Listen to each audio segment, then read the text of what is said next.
Voici le podcast Se connaître, qui est ici pour qu'on apprenne à se connaître davantage, plus en profondeur et intérieurement, et aussi pour que l'on découvre la vie qui est autour.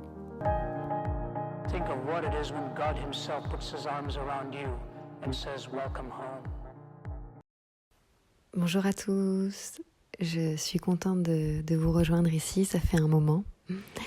Donc aujourd'hui, je voudrais parler de ce titre évocateur qui est « Ce qui peut réellement changer votre vie ». J'ai pas mis quoi, j'ai juste mis ça. Mais la réponse c'est la méditation. C'est la méditation car elle est un état d'être. Elle est quelque part, on pourrait penser, cet état d'être que l'on est, et donc potentiellement ce que l'on n'est pas aujourd'hui.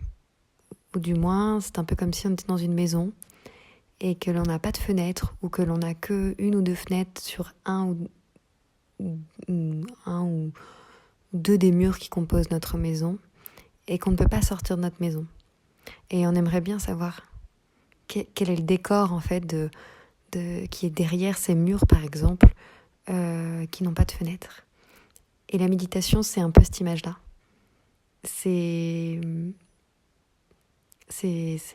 venir voir en fait le décor qu'il y a derrière. Alors quelque part, c'est venir voir le décor intérieur, mais c'est venir nous voir en fait en nous-mêmes, retourner notre regard et venir en nous-mêmes voir ce qu'il y a, quel est le décor.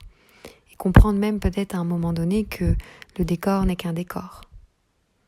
Que les arbres que l'on a en face de notre fenêtre peuvent être, ces arbres-là peuvent être beaux, en bonne santé ou pas en bonne santé, mais cela aurait pu être d'autres arbres. Et d'ailleurs même, on pourrait changer et planter d'autres arbres, ou des fleurs, ou un mur, ou une cabane, la maison des voisins. Voilà, on peut comprendre en fait facilement qu'à des moments, le décor aussi peut changer.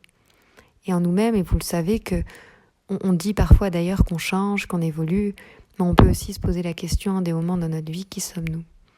Et la méditation, c'est un peu venir répondre à cette question, qui on est.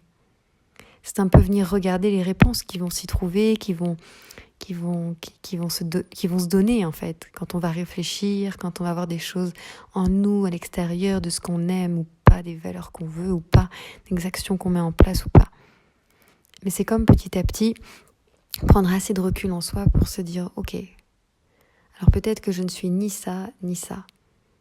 Mais alors que suis-je ? Qui suis-je ? Mais finalement, à des moments, la question ne se pose même pas parce que on vient déjà observer en nous. Mais même avant ça, en fait, la méditation peut, et souvent elle est abordée aussi pour les personnes qui ont besoin peut-être de se recentrer, de s'apaiser, de se détendre.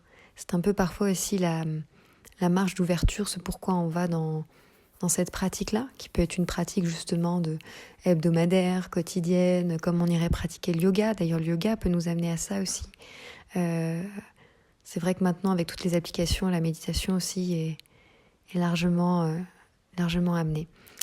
Je vais vous lire un petit texte sur la méditation et je reviens et on en parle après. La question est: la méditation est-elle la solution à toutes nos peurs, même celles qui sont irrationnelles ? C'est quelqu'un qui pose une question et voilà la réponse. La méditation n'est une solution pour rien, puisque cette pratique n'a pas pour but de chercher à réparer quelque chose. Ce n'est pas non plus une prière ou une demande. La méditation est l'invitation à la divine présence intérieure. Un être s'adonnera à la méditation pour accueillir cette divine présence, cet éclat du soleil central, de la source présente autour de lui et en lui, qui agit avec lui et pour lui. Méditer, c'est ressentir cette présence et la faire croître en lui, donnant la place d'honneur, c'est se rapprocher de ce cristal et briller par toutes les facettes, en se fondant dans la grande manne universelle, amour, intelligente, lumineuse. Alors ne subsiste ni séparation, ni peur. Il existe plus de monde, de pensée, d'émotion. Il n'existe plus de monde, de pensée et d'émotion. Seule demeure l'intelligence pure et l'amour absolu, fondu dans la plénitude et la paix. Donc ça, c'est de lumineuse. Voilà, une très belle chose. Moi, ce que je voudrais apporter pour cet éclairage ici, je je suis pas sûre que ça parle à tout le monde, la divine présence intérieure, mais même sans aller dans cette notion qui pourtant est bien abordée dans ce partage-là et que moi je trouve très belle, c'est une façon en fait de venir voir davantage qui on est et davantage un peu le soleil que l'on est. Vous savez tous très bien que déjà, est-ce qu'on peut vraiment se définir? On ne sait pas. Et en plus, on a des couches sur nous-mêmes que l'on garde ou pas et qui nous plaisent ou non. Parfois, on va dire j'ai hérité du trait de caractère-là de mes parents. Ou ben oui, j'ai eu peur quand j'étais petit et voilà ce que ça induit. Et puis parfois, on va aller d'ailleurs voir des professionnels pour pouvoir dépasser certaines peurs, changer certains comportements. Donc on a quand même des choses parfois qui nous collent, mais qui finalement ne nous définissent pas. Et je trouve que la méditation, ça va être venir justement voir son corps, enfin c'est une image, pardon, de se dire « Ah tiens, ah ouais, j'ai une tache sur l'épaule là. Ah ouais, non, mais il faudrait que j'aille prendre ma douche, là, que j'aille l'enlever, là, que je frotte un petit peu quand même. Qu'est-ce que j'ai fait ?» En fait, c'est un peu ça.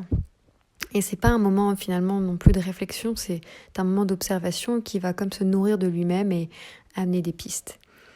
Voilà. Et j'ai une image aussi devant moi qui est que la méditation quelque part nous amène à éclore à nous-mêmes, à éclore en soi parce qu'à nouveau on va se découvrir dans plus de facettes et on va se découvrir dans davantage, j'ai l'impression que le chemin c'est quand même d'aller dans l'essence de qui nous sommes. Mais avant ça on peut dire dans plus de facettes, dans tout l'amour finalement qu'on peut se porter et qu'on se porte peut-être pas à des endroits. Donc c'est éclore à notre intérieur, mais c'est aussi éclore au monde, c'est éclore dans la différence qui va naître de nous, non pas pour être différent des gens, mais simplement dans le fait que ça y est, on va pouvoir oser davantage être qui l'on est, faire ce que l'on aime par exemple. Et donc c'est vrai que la méditation, ça peut vraiment être cette image de cette rose qui éclore.